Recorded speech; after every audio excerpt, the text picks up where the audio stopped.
सबका दुकान अब बंद होने वाला है भाई, जानते हो आप। कुछ लोग यूट्यूबर पे ये ज्ञान दे रहे हैं यूट्यूब पे कि अब कुछ लोगों का दुकान बंद होने वाला है, लेकिन हमारा दुकान इसलिए नहीं खुला था और पवन खेसारी की कंट्रोवर्सी से हमारा दुकान नहीं खुला था।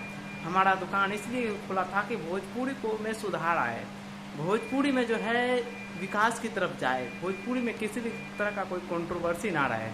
कुछ लोग यूट्यूब पे आकर ये ज्ञान दे रहे हैं कि हमारा दुकान अब बंद हो गया, लेकिन हमारा दुकान कभी इस कंट्रोवर्सी के लिए खुला ही नहीं था। ये बात उन लोगों के लिए जो कमेंट में आकर गीदड़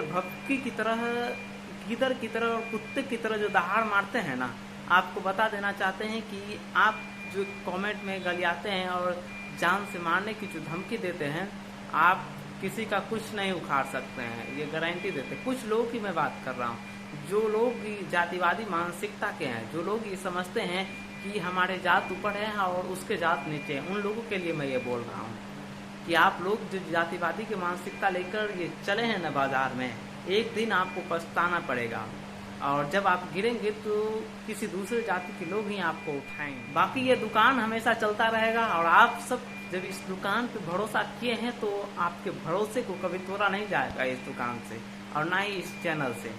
बाकी कुछ लोग का ज्ञान था कि अब कुछ सारे यूट्यूबरों का जो है दुकान बंद हो जाएगा, जिसका दुकान पवन और खेसारी से चलता था, जिनका दाल रोटी पवन और खेसारी से चलता था। अरे नहीं भाई, दुकान हम उस चीज के लिए चलाते ही नहीं थे जो आपस में ही कंट्रोवर्सी चलता था। हमारा दुकान था भोजपुरी में सुधार लाना और हमारा दुकान सदा चलता रहेगा। जब जब गलत होगा भोजपुरी में, हमारा दुकान चलता रहेगा। हमारा दुकान कभी बंद नहीं होने वाला है।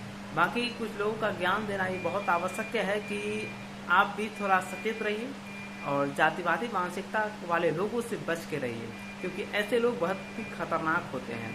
और बात करते हैं आज पवन सिंह की, जो अपने स्वाभिमान को बेच के खा चुके हैं। कुछ लोगों का कहना है, मैं नहीं कह रहा हूँ, और खेसारी के साथ हाथ मिलाने के बाद जो है कुछ लोग कह रहे हैं कि पवन सिंह जो कहता था, जो मैं एक बार किसी को कॉल करता हूं तो दोबारा अगर ना उठाए तो मैं दोबारा करता भी नहीं, वो आज किसी के पैरों के सामने झुककर उनको गले लगा रहे हैं। बाकी आज इस मुद्दे पे मैं बात करने के लिए नहीं आया हूं, अगले वीडियो में इस मुद्दे पे बात करेंगे। और जिसको आज जिस मुद्दे पे मैं बात करने आया था, मैं वो बात कह चुका हूं कि ये दुकान कभी बंद नहीं होने वाला है। बस आप सब अपना प्यार दुलार बनाए रखिए। और आप जिस चैनल को देख रहे हैं, ये ना ही जातिवादी चैनल है और ना ही कोई पक्षपात चैनल है, निष्पक्ष चैनल है और आप हमेशा इस चैनल पे निष्पक्ष वीडियो देखते रहेंगे। बाकी जय हिंद, वंदे मातरम।